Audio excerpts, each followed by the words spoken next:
Welcome back to Cloud42, I'm James.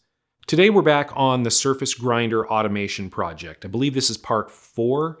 I'll put a link to the playlist in the description. Last time we got the X drivetrain assembled and saw the table moving under its own power, sort of, and today we're going to do the same for Z.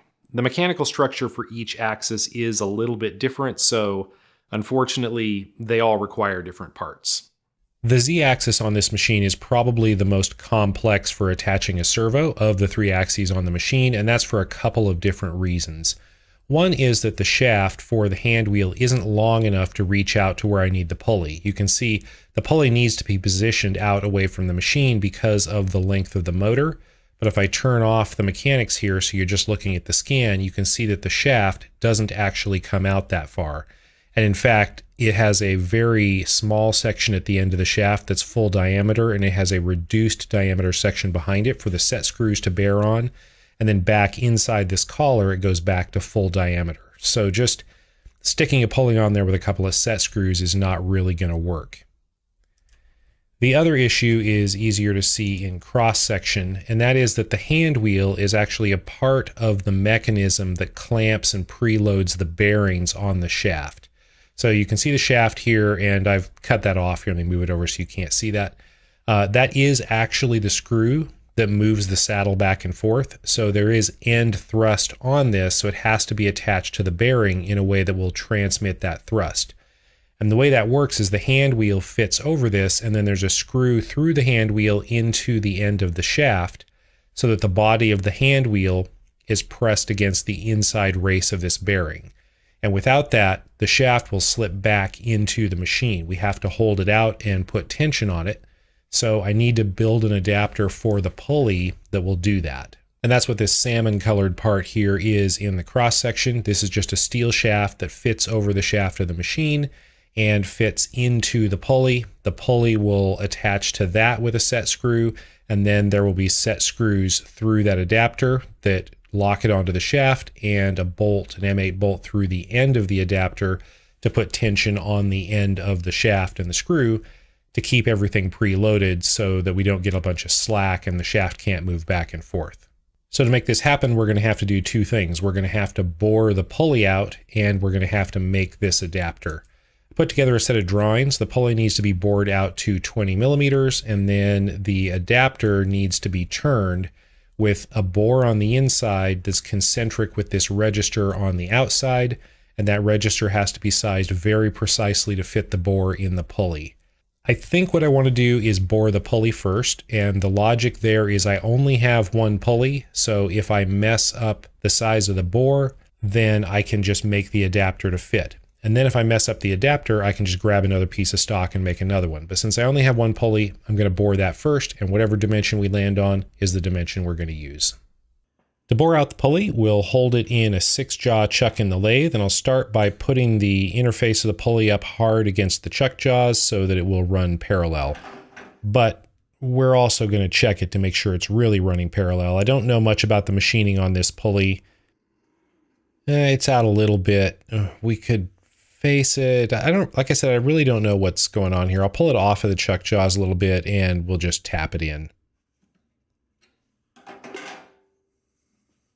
So with it pulled off of the chuck jaws, are we any closer? And yeah, we're a little closer. There's a little imperfection in the finish. I think that's just the tooling marks. We're within about a thou. I'll just tap that in.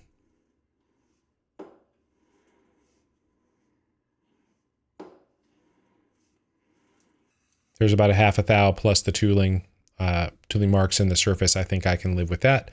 Let's switch to the inside bore. Now I'm just going to assume that this inside bore is accurate or accurate enough, and we'll use this to dial in the set true chuck. I've just got 4 set screws on the back here, so I can push the chuck around to take out the last few thousandths of an inch or last few microns of concentricity here. It's a pretty quick operation, and honestly, in a lot of cases, this works better for me than using a 4-jaw chuck and dialing in the part. With that nice and true, we'll bore this out to 20 millimeters. Now this is a pretty small bore that I'm starting from, so I like to use this high-speed steel boring bar. especially for aluminum. I just think it's a lot easier to use in a confined space than the larger carbide insert boring bars. Now, I will show another technique later in the video for using an end mill, and I think that would have worked here too. But for now, this is what I got in the machine, and this is what I'm going to use. So I took a bunch of passes. As I was getting close, I was taking measurements, updating the DRO, and then I split the last 2 cuts. Took one fine cut, took a measurement, and took another fine cut, and we should be at 20 millimeters. But the 3-point internal micrometer does not lie. Let's see what it says. So close. So should we take another pass to try to take out 20 microns? Well, this is a very sharp boring bar. I honed it to a sharp edge, so we're going to try to take out 20 microns and see how close we can get. This is the point where I usually scrap the part because I got greedy and wasn't willing to accept how close I was. So I took just a little bit more and then completely overshot. So let's see if we did that today. I find that with these 3-point mics, if you just kind of slowly expand it and kind of orbit the tool a little bit and let it kind of find its center, it'll align itself with the bore and you can get very accurate, repeatable measurements. I usually also check a couple of different places in the bore to see how we're doing, and yeah, I will take that. And I'm not going to take any more measurements. I'm taking this out and we're calling this one done. To make the shaft adapter, we'll use a piece of 1144 steel. You really could use anything here, but I picked 1144 because I like the way it turns. Get this in the chuck, make sure we got enough sticking out, and start by facing off the end. And you can already see why I like this stuff. It drops these little crummy, curly chips that are really easy to sweep up. Use the DRO to mark the length here, just so we have a visual reference. We'll touch off on the end, dial in a few thousandths, and take a pass. You can see this pass is pretty shallow for this carbide tool, so it's not breaking the chip quite as short. We're still getting these little springy spirals. That's fine. Take a measurement, enter that into the DRO, and then we'll just use the DRO to turn this down to length. And you can see as I bury the tip of the carbide tool in there a little bit further, it breaks off those chips. We're getting some nice golden chips and those little crumbs that, again, are just so easy to clean up. Shooting for 25 millimeters here. Looks like we're about 20 microns under. That will do just fine. Now I'm going to drill and bore this out using an ER collet holder in the tool post. And I'm getting this centered initially just by feeling the end of the workpiece with the taper inside the ER32 collet holder. This might not be the best way to do it, but it's the easiest way to do it, and it does seem to work. So now I've got a 1/4-inch spotting drill in the collet holder on center, and that looks like we got a really good center there. I'll spot this and then come back with about a 1/4-inch 6mm-ish drill and just push it all the way through the part. We ultimately need a 9mm hole through the part. We'll start here and then make it larger with a larger drill. You can see the advantage of using the collet holder in the tool post. It's real easy to back out, clear the chips, and keep drilling. We'll come back with a 9mm drill or a 9mm-ish drill and push that through as well. And this goes so much faster on the tool post than it would having to crank the tailstock in and out. Plus, I don't think my tailstock actually has enough stroke to go all the way through this in one pass. Now with that through, we're going to bore this using a 1/2-inch carbide end mill. Now you can use a broken end mill because we only really need the 1 point on this, but I bought a new one because I didn't have one that was long enough, and sooner or later this one will be broken and we can use it exclusively for boring. I've got this pretty much on center and it just pushes in beautifully. I expected this to be a little bit of a fight, but on the little lathe, it really isn't. It's just going straight through. Now, as it gets deeper, it gets a little bit squeakier, but I'm running this down to the depth I need for the bore, and then I'll just start offsetting it to the front and using that 1 point on the end mill as a boring bar, and we'll just enlarge the hole and bring this out to the desired dimension the same way we would with a carbide boring bar. This is a suggestion from Peter at Pee Wee Tools. He's the one that actually sent me this Call It tool holder to try and suggested using an end mill to bore. He suggested using a broken one. And I gotta say, it works beautifully. Now that we're out to diameter, I'll just push it across, face the back, bring in the 3-point mic, and let's see where we ended up. This should be a 15 millimeter bore, though it needs to be just slightly larger for clearance on the shaft. And 12 microns over should be a perfect fit. This is the tool holder I'm using. This was sent to me by Pee Wee Tools to try, and so far I'm really liking it. It's just a 30 millimeter straight bore tool block with an ER32 collet holder in it. I've used this for drilling. Now you've seen me use this for boring, and it works every bit as well as they said it would. You'll probably see it again. Before we take the part out of the lathe, let's put a couple of chamfers on it just to get rid of the sharp edges, and then we should be ready to flip this around for op 2. Now I could just trust that the chuck is running concentric, but of course I don't. So I'll get out a dial test indicator and I'll leave just enough extended here so I can get the indicator on it and make sure that it's running true. Get the indicator zeroed because people in the YouTube comments can't stand it if it's not oscillating around 0. And yeah, we've got what, about 3 thou there, so I'll just go ahead and use the set true chuck to adjust that and bring it in. No need to mount the forge off or something this minor. That looks pretty good. I'll check back up close to the chuck. Yeah, a couple of tenths, and then out as far away from the chuck as I can here. Again, a couple of tenths. So it's running straight and true, and we can turn down the other side. The first thing we need to do on the other side is face this to length. It's just got a raw saw cut on the end here, so I will take a couple of passes here to clean it up.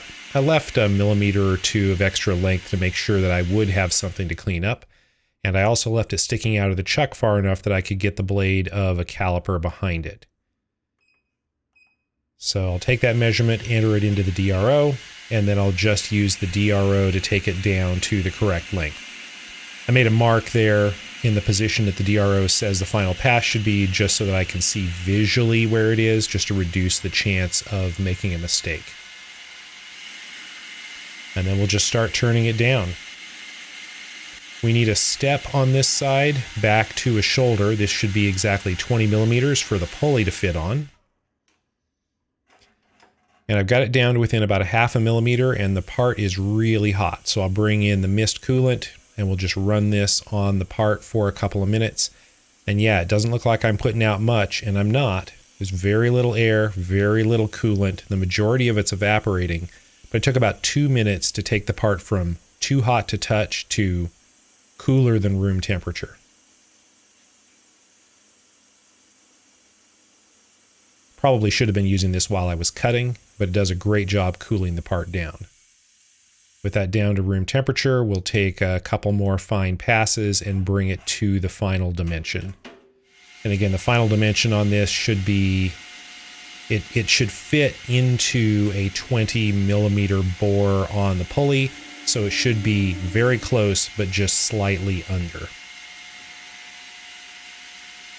I'll go ahead and make sure there's not a burr on the end there, because that would make it so that the pulley wouldn't go on properly. And let's see where we ended up. Yeah, we're about 30 microns under. I would have liked to have had it closer, but oh, this is going to be just fine. That's a nice close fit. And the end feels completely flush, so the DRO is working. That's good. Now I'll grab the end mill and we'll bore out for the screw head. Counter bore this, and again, we can just run this down to depth using the DRO, and then bring it out until we're at the right diameter. After the initial plunge, we can just use a single point again as a boring tool. And then when we get all the way to the back, push it across to face the bottom, and then we'll just bring the file back in to clean it up. A deburring tool to clean up the inside. And that should be ready to go.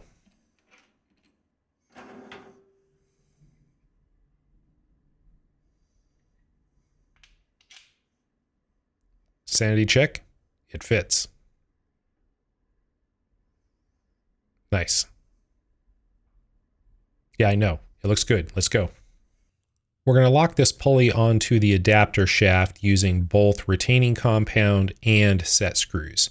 Now, I've cleaned both of these parts thoroughly with 99% isopropyl alcohol just to make sure there's no oil left on the surface to give the Loctite a fighting chance. But we're going to go ahead and put in the set screws as well. Now, the set screws would probably be enough by themselves. The Loctite would definitely be enough by itself, but we're going to go ahead and use both because they're already here. This is what we're going to use. This is Loctite 609. This is the green stuff. It's normally used as a retaining compound for mounting bearings in races or mounting pinions on shafts. And we're just going to put a nice liberal coat in here.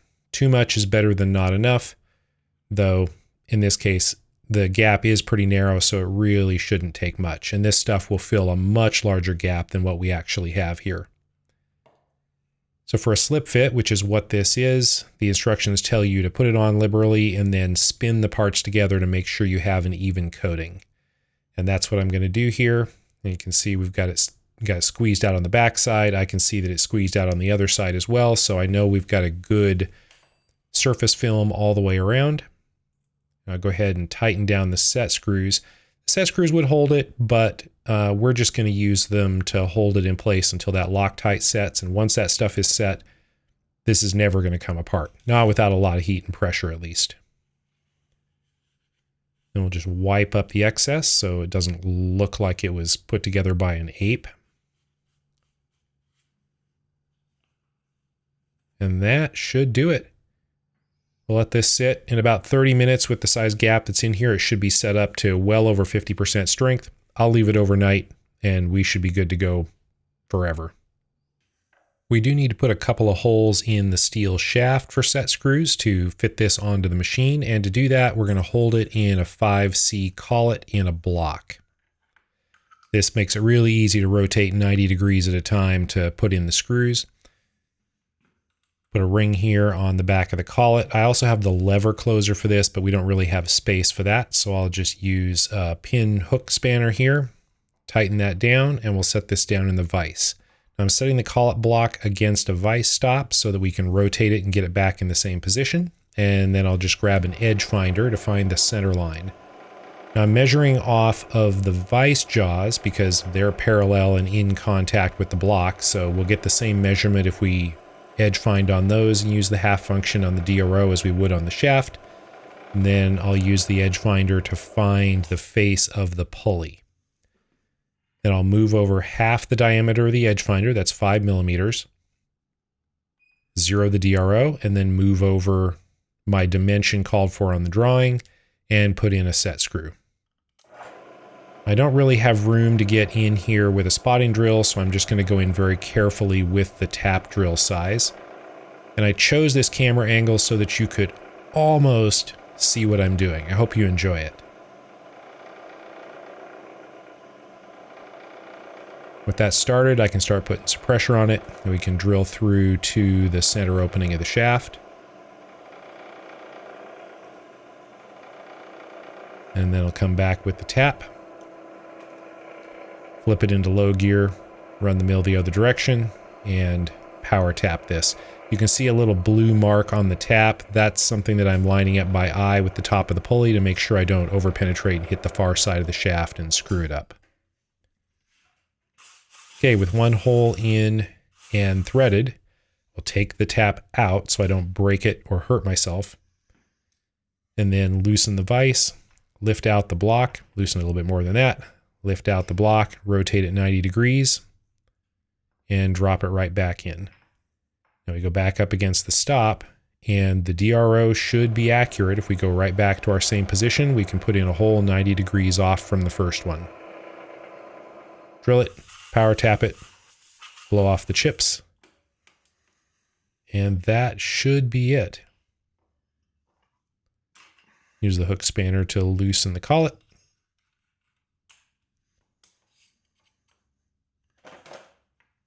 And I think that part is done. With the large pulley done, now we need to bore out the small pulley to fit on the motor shaft. I'm not hanging on to very much material here, so we definitely need to check and make sure it's in straight. We're running about 1 thou at the back. Out at the end of the pulley, though, we're running quite a bit more. That's because it's not straight in the chuck. Bring out my little Randy Richard knocker and bang on it until it is straight. It's about 1/2 thou there. That looks good. And just under 1/2 thou in the back. I'm going to call that straight. Now we're ultimately going to ream this because I happen to have a reamer, but I don't want to use a drill to enlarge it out to the pre-ream size because the drill can wander.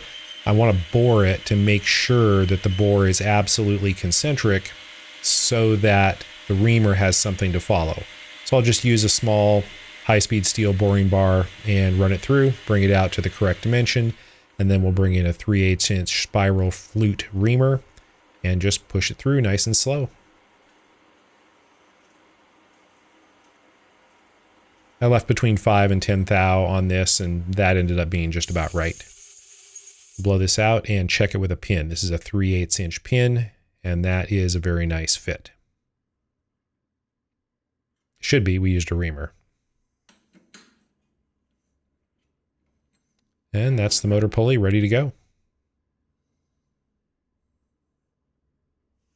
As you've seen me do before, I'm going to ignore the instructions from Technic, and I'm going to use set screws to hold this pulley on the motor. Now I do want to bury one of the set screws into the existing keyway here on the shaft, just so that it doesn't mar up the outside diameter of the shaft. But an M4 screw will not fit into the 3mm keyway. So I picked up some dog point M4 set screws that have a little cylindrical portion on the end, and that is just under 3mm, and it will fit down into the keyway. It's not a really tight fit, but it will bear on the bottom of the keyway rather than on the outside circumference of the shaft. So I'll kind of run that in and feel around and make sure I've got that started into the keyway. And you can see it's a loose fit, but it is fit in there. And then in the CAD model, I have this modeled for the pulley all the way down at the end of that keyway. So we'll slide it down, tighten the screw down. That should put us in the correct position to match the CAD model. And then I'll put in the other screw, which will bear with the cut point on the outside of the shaft. Put some gronk on that so it'll cut into the shaft slightly and won't move. And that should be ready to go.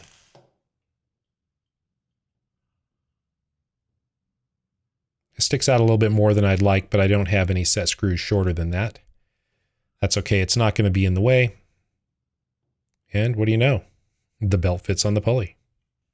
I ordered some short M5 set screws from McMaster-Carr specifically for this, and of course McMaster-Carr, as they always do, shipped them within a few minutes, and then UPS dropped the ball and lost my package, and it took a week for them to get to me, when normally it's like 2 days. So I have been pretty frustrated with them of late, but I did eventually get the screws, and so I am now eventually putting the project together.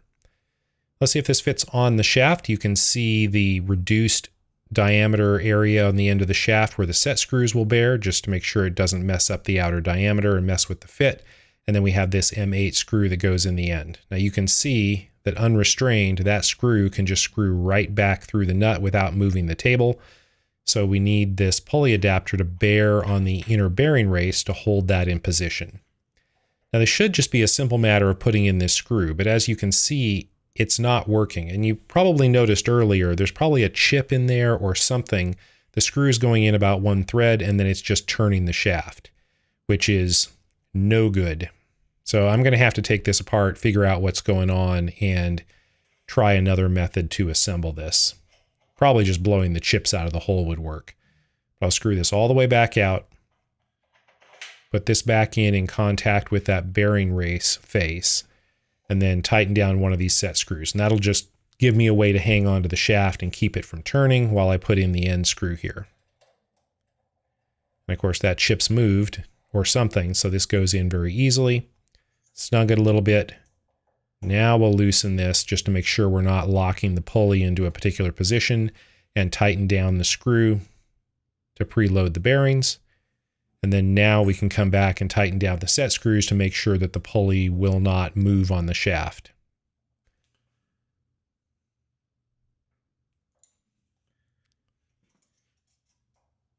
And we definitely want to put some gronk on these, because if this shifts around, this will lose the position and the accuracy of the Z-axis of the machine, and it potentially could just spin the pulley right off the end when it loosens that 8mm screw. That feels pretty good. It feels about the same as the hand wheel does. There is a little bit of backlash there, but you know, it's an ordinary lead screw, so that's fine. And then I'll put the front plate back on and reassemble this. There were some comments in a previous video suggesting that I should put a hole in this front plate to access that M8 screw, but that really wouldn't help very much because I can't get the pulley off with the plate in place. That was a little bit of a design oversight. I'm not really sure I would do it differently. At least I can't think of a good way to deal with that. Now this motor just barely fits. Even having this little rubber cap on the back off makes it not fit. So we'll get that into position, put in the M5 screws lightly so we can still move the motor to tension the belt, and we'll put on the belt. Now I know this belt fits because the CAD model says that it fits. What doesn't fit in here is my fingers. You can see I keep rolling the belt off of the small pulley, which has a flange. And so once it's on the large pulley, it won't go over the flange. And so I've got to manipulate it on there, then keep it in place while I put it on the large pulley, and then everything goes smoothly. And this ended up pretty much right in the middle of the adjustment range with about the right amount of tension on the belt. I say about the right amount. It felt good to me. Just tighten this down, and we should be ready to connect some cables and get some power to it. Now, when I turn it by hand, I'm hearing something like a little scraping sound. I checked pretty carefully with a flashlight to make sure I'm not rubbing on that standoff. I ultimately determined it sounded like it was something inside the motor, but it turns out once I powered up the motor, I didn't hear it at all, so I guess it was a red herring. Plugged in the power and the USB cable, started up the ClearPath MSP software, and ran an auto tune, and it just worked beautifully. You can see it here making a series of sharp movements and smooth movements, and it's just running the motor through its paces with the mechanics attached to it to try to determine the correct parameters for the control loops. This took 10 or 15 minutes, and it ended up with a really nice clean tune. And with that done, I started experimenting with it, just using the motion generator to run it back and forth. And this is just running beautifully. I'm not seeing the kind of oscillation problems I was seeing on the x-axis. Of course, this is screw-driven, so I wouldn't expect that. This is a nice leisurely move at 500 RPM. Let's crank it up to 1000 RPM and a much higher acceleration. And that's awesome. And you can see it's coming back to zero every single time. This is going to work great. Now, I did actually get on the phone with Technic, and they had somebody connect to my computer and walk through a manual tune of the x-axis, and so that's actually running much better, and you will see that in a future video. That's the Z-axis done and working exactly as the CAD model said it would. Confession time, I did go back and rework the 15mm bore in the adapter to make it 1mm deeper because I thought it was bottoming on the shaft and causing backlash. It wasn't. The CAD model was correct. The backlash was exactly the same as with the stock hand wheel. It just didn't feel the same with the big heavy wheel versus the light aluminum pulley. So that was an hour of my life wasted, and I decided to cut it from the video so you wouldn't waste your life watching it. If you like what I do here and want to support the channel, the best way to do that is through Patreon. The CAD model and drawings for this project are there and available for patrons to download. I'll put a link in the video description. Thank you for watching.